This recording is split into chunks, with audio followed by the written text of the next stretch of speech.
anak Jakarta, kebanyakan nama kampung di Jakarta diambil dari nama daerah asal warga mula-mula yang bermukim di tempat tersebut sejak zaman kolonial Belanda. Bagaimana ceritanya ya? Jan Pieter Zoon-koon, Gubernur Jenderal VOC, membuat sebuah kebijakan untuk mendatangkan orang-orang baru ke Batavia pada paruh pertama abad ke-17 setelah mengalahkan Jayakarta. Orang-orang baru di Batavia berasal dari berbagai daerah anak Jakarta, ada dari Ambon, Ternate, Jawa, Makassar, ada juga dari Bali. Kun menempati orang-orang baru ini di luar tembok kota Batavia berdasarkan asal wilayah mereka. Karena itulah, kini anak Jakarta bisa menemukan kawasan tempat tinggal yang mengacu pada nama kelompok-kelompok etnis tertentu. Sebut saja salah satunya adalah Kampung Bali. Jumlah orang Bali di Batavia masa itu tergolong cukup banyak. Bayangkan saja anak Jakarta, pada tahun 1683, jumlah orang Bali yang tinggal di Batavia lebih dari 14.000 jiwa. Sedangkan jumlah penduduk Batavia saat itu berjumlah hampir 48.000 jiwa. Apakah anak Jakarta ada yang tahu? Kenapa ya dari semua orang-orang baru di Batavia, jumlah orang Bali yang paling banyak? Hal ini diperkirakan karena mereka adalah tawanan perang anak Jakarta. Pada masa itu, raja-raja di Bali sering memperebutkan wilayah dengan kerajaan-kerajaan lain. Akibatnya, banyak orang Bali yang menjadi tawanan dan pada akhirnya dikirim menjadi budak ke Batavia. Karena jumlah orang Bali yang banyak, tidak mengherankan jika nama Kampung Bali terdapat di pelbagai tempat. Dari beberapa kampung yang menyandang nama Kampung Bali, Kampung Bali Mester di Kecamatan Jatinegara lah yang merupakan pemukiman orang Bali tertua di Jakarta dan tercatat sebagai perkampungan orang-orang Bali sejak tahun 1667. Kampung Bali lainnya adalah Kampung Bali Angke yang mulai dihuni orang Bali sejak awal tahun 1700-an dan dipimpin oleh Gusti Ketut Badulu.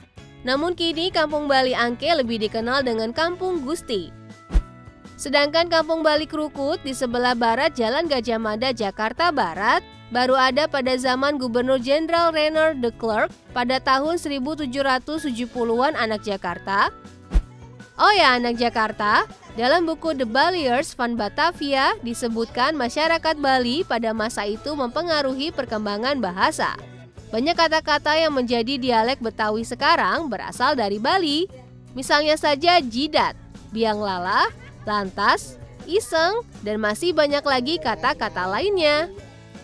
Tapi nih anak Jakarta, jika kita mengetik Kampung Bali Jakarta di laman mesin pencarian otomatis, maka yang muncul adalah sebuah kelurahan di kawasan Jakarta Pusat, tepatnya di Kecamatan Tanah Abang.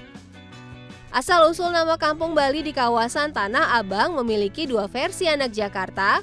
Seperti yang tadi sudah disebutkan, versi pertama nama Kampung Bali berasal dari orang-orang Batavia baru asal Bali. Sedangkan versi kedua menyebutkan nama Kampung Bali muncul dari geometri wilayah tersebut. Jika dilihat dari peta, geometri Kampung Bali di Tanah Abang terlihat melingkar-lingkar anak Jakarta. Dan usut punya usut, kata Bali berasal dari bahasa Mesir yang berarti memutar atau melingkar. Bagaimana anak Jakarta? Kalau anak Jakarta lebih setuju versi yang mana? Terlepas dari dua versi yang berbeda, warga Kampung Bali di ketiga tempat di Jakarta kini hidup berdampingan dengan masyarakat di sekitarnya, walau keturunan orang Bali dari zaman kolonial Belanda nyaris tidak ada. Kampung Bali tidak lagi berbentuk kampung, melainkan telah menjadi wilayah kota. Kampung Bali berdempetan dengan pusat bisnis, jasa, perkantoran, pasar, dan keramaian lalu lintas. Anak Jakarta, sebuah cap khusus pernah disematkan kepada Kampung Bali di Tanah Abang. Naasnya, kampung ini pernah terkenal sebagai wilayah peredaran obat terlarang selama hampir 1 dekade. Tapi tenang anak Jakarta, berkat kerja keras pemerintah dan kekompakan warga berkampanye dan beraksi melawan narkoba, Kampung Bali di Tanah Abang telah terbebas dari masa kelamnya. Dan kini Kampung Bali menjadi salah satu wilayah padat dan beragam penduduk di Tanah Abang. Anak Jakarta, rupanya sudah dari zaman dulu, kota Jakarta merupakan tempat bertemunya beragam budaya di Indonesia ya. Kerukunan masyarakat dari berbagai daerah di Indonesia yang terjalin bahkan dari masa kolonial Belanda sudah seharusnya tetap kita jaga dan menerapkannya di kehidupan sehari-hari.